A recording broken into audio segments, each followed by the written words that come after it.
Bonjour et bienvenue sur Anatomie avec Abdoulaye. Dans cette vidéo, nous allons parler des systèmes pyramidaux. Ces systèmes d'exécution comportent trois faisceaux. Le faisceau pyramidal ou corticospinal, destiné au tronc et aux membres. Le faisceau géniculé ou cortico-nucléaire, destiné au noyau moteur des nerfs crâniens. Le faisceau oculocéphalogyre, qui est une variante du précédent pour la rotation de la tête et des yeux. Faisceau cortico-spinal ou pyramidal. Origine. Au niveau de l'aire motrice primaire, circonvolution frontale ascendante, ou gyrus précentral, ou l'aire 4 de Brodmann, où la somatotopie est précise. Trajet du cortex. Les fibres traversent la couronne rayonnante au centre ovale et se regroupent en un faisceau qui traverse le bras postérieur de la capsule interne. Le faisceau traverse ensuite le pédoncule cérébral, dont il occupe les 3/5 moyens. L'organisation somatotopique reste précise avec les fibres les plus médiales en rapport avec les segments cervicaux et les plus latérales avec les segments sacrés. Au niveau du pont, à sa partie ventrale, les fibres du faisceau sont dissociées par le noyau du pont et différents faisceaux qui passent transversalement vers le cervelet. Au niveau bulbaire, le faisceau est reformé et constitue la pyramide bulbaire. À la partie inférieure de la moelle allongée ou bulbe se trouve la zone de décussation des pyramides, où la majeure partie des fibres vont croiser la ligne médiane. 80% des fibres décussent et se placent dans le cordon latéral antérolatéral de la moelle. Faisceau pyramidal croisé. 20% des fibres restent homolatérales, poursuivant leur trajet dans le cordon ventral de la moelle. Faisceau pyramidal direct. Terminaison. Le faisceau pyramidal direct. Il est surtout destiné aux segments cervicaux de la moelle et donne des collatérales qui se terminent sur les lames 8 homo- et contralatérales et de là agissent sur la majeure partie de la musculature axiale dorsale du cou. La musculature ventrale étant prise en charge par la 11e paire crânienne essentiellement. Le faisceau pyramidal croisé. Les terminaisons du faisceau pyramidal croisé se font par l'intermédiaire d'un réseau d'interneurones de la zone intermédiaire vers les motoneurones. Ces terminaisons sont rarement directes sauf pour la musculature de la main et des doigts, où les terminaisons se font directement sur les motoneurones.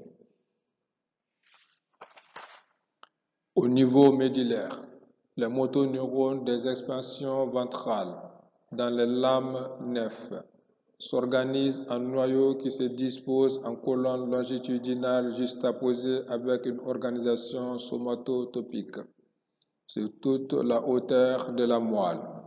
Le groupe médial assure l'innervation de la musculature axiale et paravertébrale.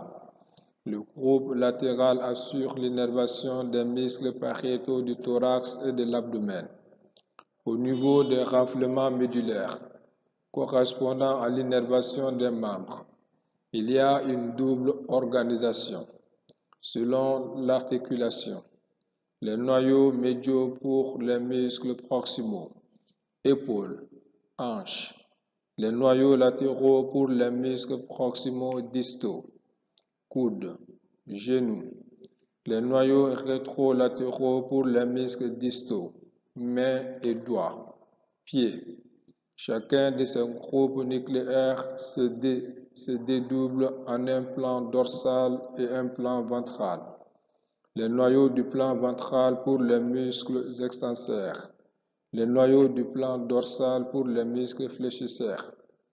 Au niveau cervical notamment, les colonnes sont un peu décalées, car au niveau C5 prédominent les colonnes médiales, en C6 et C7 les colonnes latérales, et en C8 les colonnes rétrolatérales, innervation des doigts. Au niveau cervical, des noyaux de substances grises se surajoutent à ces colonnes motrices. Noyau accessoire au spinal du 11, étendu de C1 à C6, dont les fibres traversent le cordon latéral, ont un trajet ascendant et traversent le foramen magnum pour rejoindre le contingent bulbaire du nerf accessoire. Noyau du nerf phrénique destiné au diaphragme, coupole, étendu de C3 à C7, dont les fibres sortent de la moelle au niveau de C4. Application. Accidents vasculaires cérébraux. Syndromes alternes au niveau du tronc cérébral. Atteinte des voies longues contralatérales et atteinte des nerfs crâniens homolatérales à la lésion. Syndrome de la corne ventrale de la moelle. Poliomyélite antérieure aiguë. Faisceau cortico-nucléaire ou géniculé. Origine. Au niveau des aires de représentation corticale de la face, à la partie inférieure de l'aire frontale ascendante, ou aire motrice primaire. Trajet. Le faisceau géniculé traverse la couronne rayonnante, puis la capsule interne au niveau de son genou. Il descend dans le pédoncule cérébral, médial par rapport au faisceau pyramidal, et envoie des collatérales au noyau moteur des nerfs crâniens au fur et à mesure. Terminaison. Les dernières fibres du faisceau se terminent sur le noyau lingual, contralatéral à la partie inférieure du bulbe. Les branches collatérales du faisceau géniculé croisent en général la ligne médiane, avant de se terminer sur le noyau moteur. Mais il y a des particularités. Les collatérales sont homolatérales pour le noyau trochléaire. 4. Car les fibres efférentes du noyau ont décussé dans la substance blanche du tronc cérébral, avant l'origine apparente du nerf trochléaire. Les collatérales sont bilatérales, se terminent sur les noyaux homo- et contralatérales pour les noyaux oculomoteurs. 3. Le noyau facial supérieur, le noyau laryngé. 10. Application. Le syndrome supranucléaire, du fait de la proximité des faisceaux pyramidal et géniculé. Une lésion supranucléaire au-dessus des noyaux des nerfs crâniens entraîne une hémiplégie contralatérale et une atteinte des nerfs crâniens moteurs contralatérales.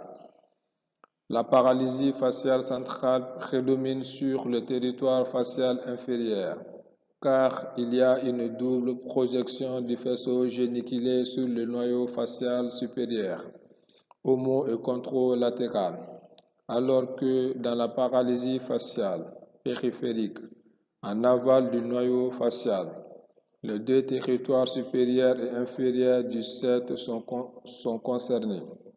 Dans les syndromes alternes, accident vasculaire du tronc cérébral, il y a une atteinte des voies longues, contralatérale à la lésion, et une atteinte de nerf crânien homolatéral à la lésion. Faisceau oculocéphalogire. Origine. Variante du faisceau géniculé. Son origine néanmoins est différente. Elle est située au niveau de l'aire oculomotrice frontale, R8, motricité volontaire, et de l'aire occipitale postérieure, R18, voie visuelle associative, automatique. Trajet. Le faisceau ainsi formé se place à la partie médiale du faisceau géniculé au niveau du pédoncule cérébral.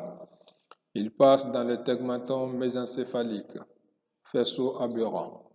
Terminaison. Il donne une collatérale au noyau abducens. 6. Contrôle latéral. Puis continue son trajet pour se terminer sur le noyau accessoire. 11. Homolatéral. À partir du noyau abducens, un neurone intercalaire croise la ligne médiane et rejoint le noyau oculomoteur. 3. Contrôle latéral. Ainsi est réalisée la motricité conjuguée des deux yeux. Exemple, le faisceau oculocéphalogique gauche. Action sur le noyau accessoire gauche. 11. Contraction du muscle sternocléido-mastoïdien gauche. Donc la tête tourne vers la droite. Action sur le noyau abducens. Contrôle latéral. 6 droit.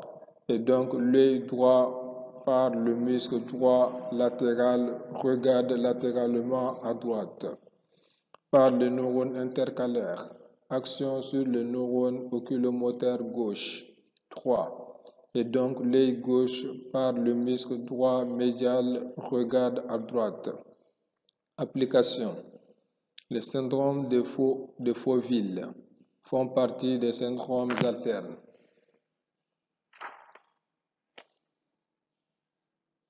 Pour plus d'informations, je vous conseille la bibliographie suivante.